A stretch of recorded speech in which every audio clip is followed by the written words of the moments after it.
is a Bombardier Go Track. I just picked it up.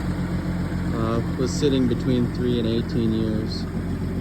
306 cylinder Ford, 5-speed manual.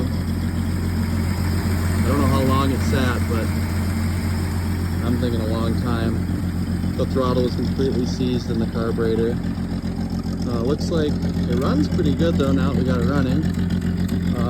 Hydraulic pump on the transmission and an auxiliary hydraulic pump off a gas engine. Kind of neat. I don't know what was the object of that was. Obviously, hydraulic clutch, hydraulic steering, all that is completely shot, but we will get that rebuilt. And this should be a good recovery rig slash just screwing around. Got it for the right price.